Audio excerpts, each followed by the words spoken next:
Ci sono luoghi sulla Terra che sono lontani da tutto, dalle comodità, dalla confusione e dalla frenesia delle nostre vite. Qui il tempo rallenta, scorre ad un'altra velocità. Qui finisce l'asfalto ed inizia un altro pianeta. Benvenuti in Manghistau.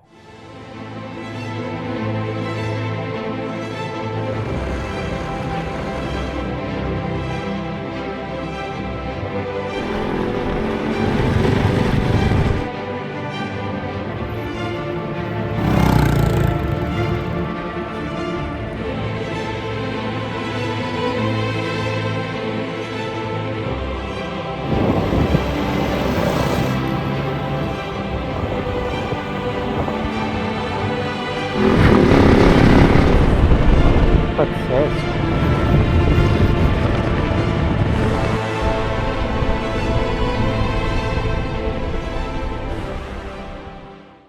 Aeroporto di Baku, ragazzi, la ciurma è pronta ad approdare in terra kazaka.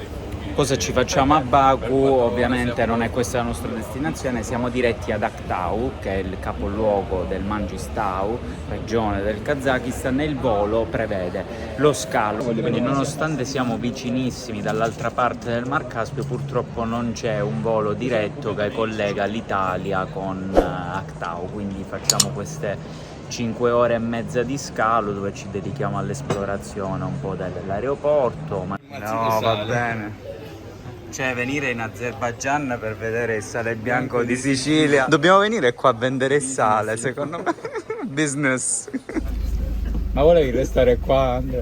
Che lo so, ma sembrava 2000 years later. Sbarcati in Kazakistan e ci hanno anche regalato la SIM turistica, ragazzi, per tenerci sotto controllo. Com'è sto fuso orario, ragazzi? Vabbè, 4 ore di sonno, sono le 8:30 di mattina, stiamo facendo colazione, menù totalmente in russo e fra 20 minuti ci vengono a prendere. Bene ragazzi, siamo arrivati al garage, abbiamo visto le moto, le stiamo un po' provando nella via, ma già i ragazzi fanno un po' i criminali per vedere che funziona tutto. Com'è Nick? Ce n'ha? C'è la cucina praticamente attaccata alla Land Cruiser. Avremo 2 veicoli 4x4 che ci seguiranno durante il giro con un meccanico e il cuoco, anche perché dove andremo non ci sarà niente, quindi dobbiamo per forza portarci tutto dalla base.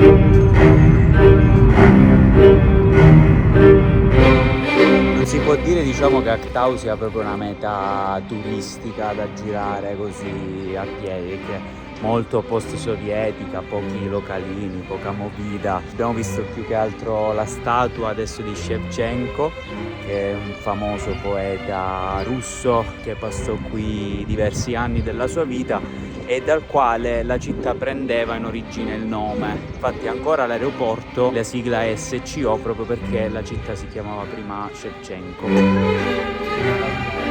Abbiamo fatto un pranzetto al ristorante georgiano e adesso andiamo alla scoperta della città e andiamo a vedere un monumento importante della città di Aktau, una città che è stata per diversi anni una città chiusa anche, grazie ai suoi giacimenti di uranio che sono stati sfruttati appunto dall'URSS quando era appunto sotto l'Unione Sovietica. Qua adesso andiamo a vedere il monumento della Fiamma Eterna, monumento dedicato ai caduti della Seconda Guerra Mondiale.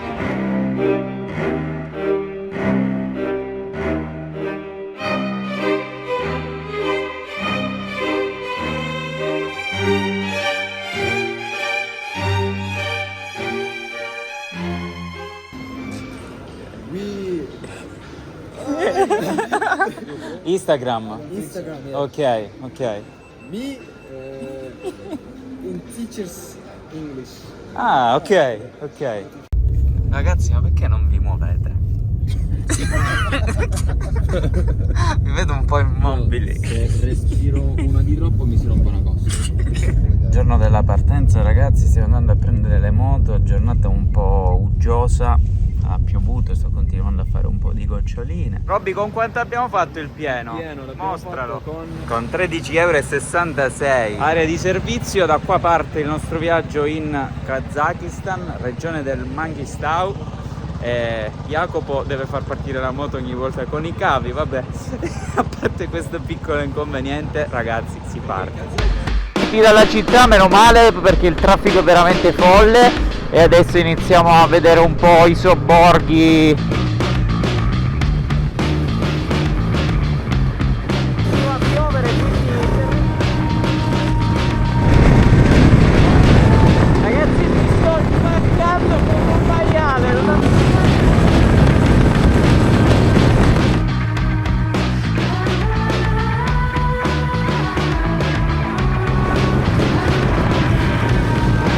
Stiamo andando verso Cercala, la strada adesso è tutta così sterrata, ci siamo fermati un secondo per abbassare la pressione delle gomme, siamo già tutti belli sporchi e partiamo su questi drittoni di sabbia compatta.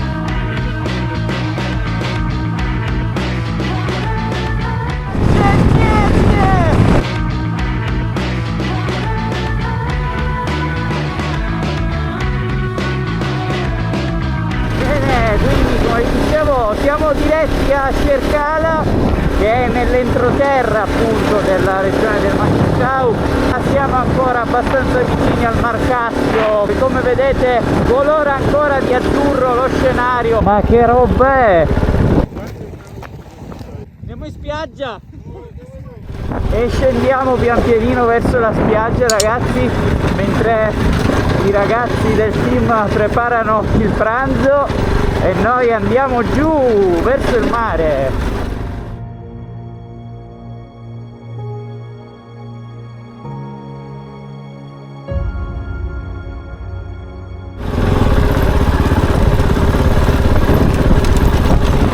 Questo sì.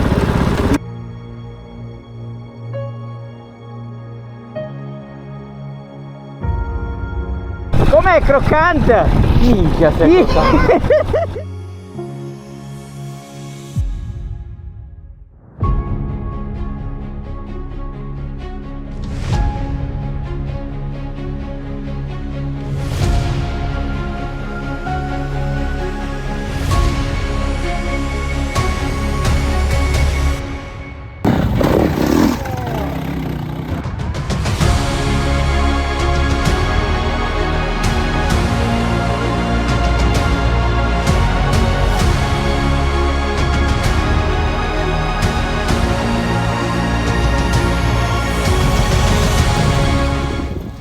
Ce la puoi fare, Robby?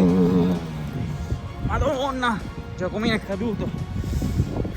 Bene, ragazzi, dopo la nostra gita in spiaggia, adesso pranzo dentro questa specie di tenda yurta.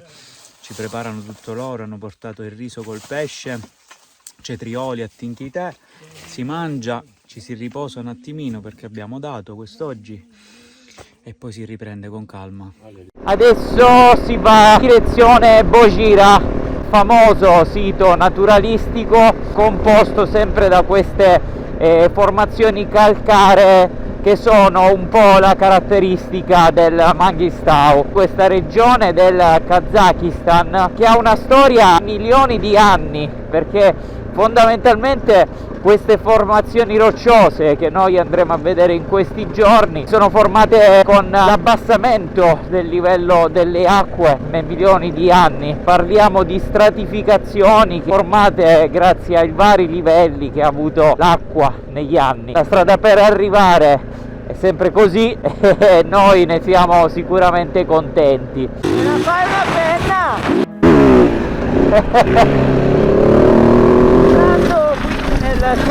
Sai Canyon è un canyon naturale della lunghezza di circa 2,7 km dalle pareti che arrivano fino all'altezza di 70 metri. Noi stiamo appena entrando nella bocca di questa gola e man mano che ci addentriamo guardate come si ergono le pareti che un tempo facevano da argine a un corso d'acqua che ormai da secoli è seccato e non c'è più, e ci addentriamo man mano dentro questo canyon, dentro questa valle incredibile che ha anche delle storie magiche dietro. È solo la prima di tante meraviglie naturali che incontreremo in questo viaggio in Kazakistan, ed è già incredibile ragazzi, è veramente incredibile.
Ragazzi, io soffro di una cosa che si chiama tripofobia, non so se anche voi, ma io a guardare queste cose mi sto sentendo male, perché queste forme qua che ricordano l'alveare, cioè mi sbloccano, penso, tipo delle paure antiche, non lo so, che aveva l'uomo per gli insetti, comunque mi danno un fastidio bestiale.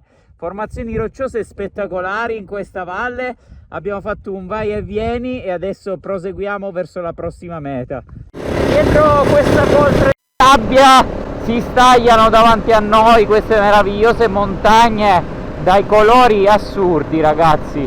Le stratificazioni di cui vi parlavo prima adesso si vedono molto nel dettaglio. Bene, non so dove ci abbia mandato la nostra guida, ma stiamo camminando sulla roccia viva. Immagino che si passa, c'è questo pastore. E allora il signore anziano che abbiamo fatto arrabbiare come un demonio prima ci sta portando all'interno di una chiesa rupestre costruita all'interno di questa roccia. Sulle pareti ci sono tantissime incisioni antiche in arabo. Il Kazakistan si scriveva in arabo fino a un certo punto della storia e poi è stato adottato l'alfabeto cirillico e adesso è ufficiale invece l'alfabeto romano. Questa chiesa è stata completamente scavata e scolpita all'interno della roccia intorno al XIV secolo e dal XIV al XVI è stata utilizzata. È impressionante, è tutta questa roccia bianca, fantastica. 50 km per la prossima destinazione, di cui solo il 10% sarà di asfalto. La natura di nuovo colore ragazzi, si colora di verde, un verde che non pensavo proprio di trovare in un'area così deserta, arida, stupefacente, veramente stupefacente. Valle delle Palle si chiama così perché sostanzialmente ci sono queste sfere di roccia intorno e hanno delle forme pazzesche. Già si iniziano a vedere qua dal ciglio della strada, oltre a quei spettacolari cavalli selvaggi, e sono delle formazioni rocciose stratificate che hanno praticamente come un guscio esterno e una parte interna che si vede appunto quando queste rocce sono spaccate, ed è una roba pazzesca, ve la faccio vedere.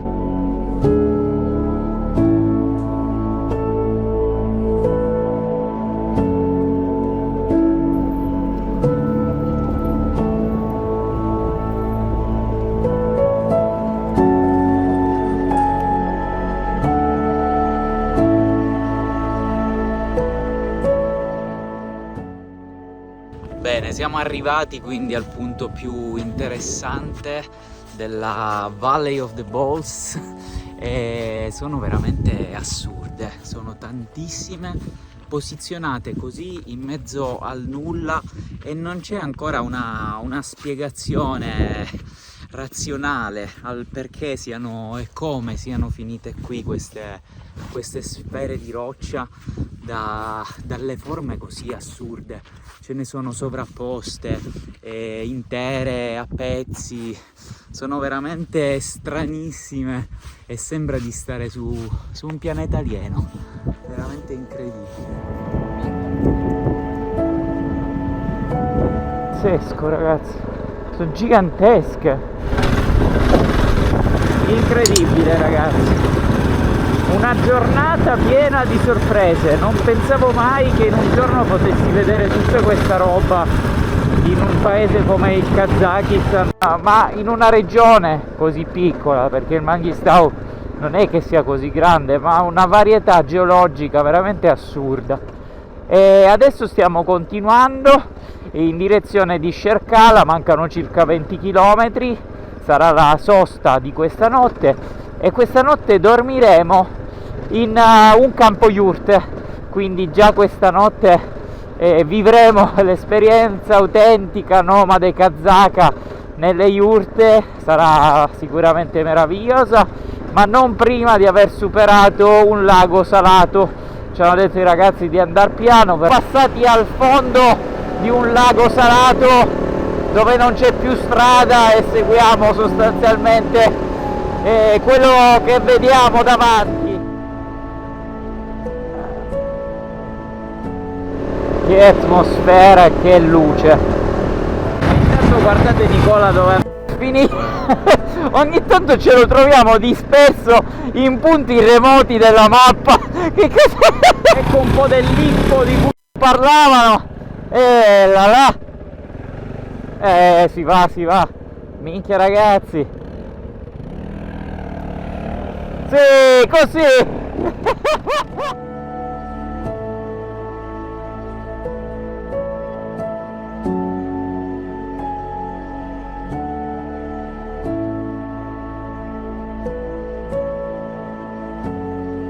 Perché guardate là.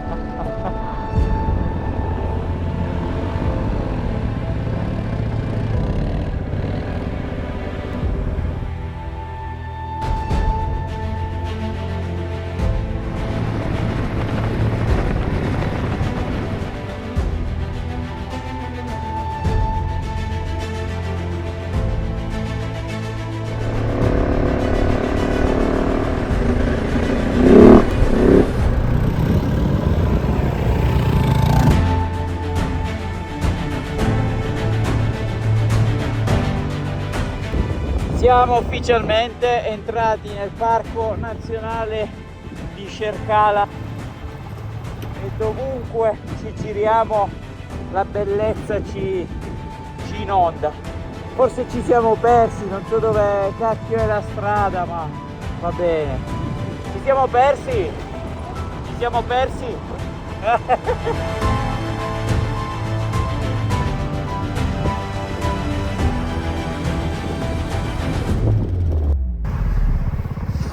Insomma il giallino te lo sei giocato oggi, dai. No, ma guarda. Minchia, c'era proprio la roccia. Porca troia.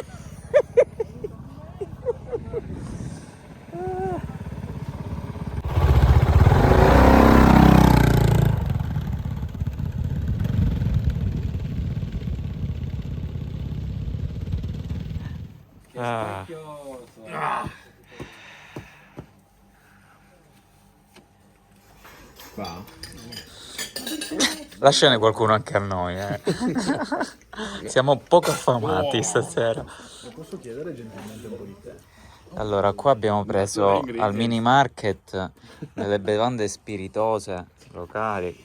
Costata 25 centesimi questa cosa. Nick si è già attaccata alla bottiglia. Aspetta, 1.700 quant'era? 1.700 a 2,50 €2,50. Quindi ci stiamo dando all'alcolismo con risparmio. Classic. Bapax. Ma ragazzi, la situazione questa sera è questa. Mamma mia. Yurta. Siamo combinati così con la nostra tigre della Malesia. C'è caldo dentro la yurta, c'è molto caldo, fuori è scesa tanto la temperatura, escursione termica prepotente, e questa sera si dorme qua.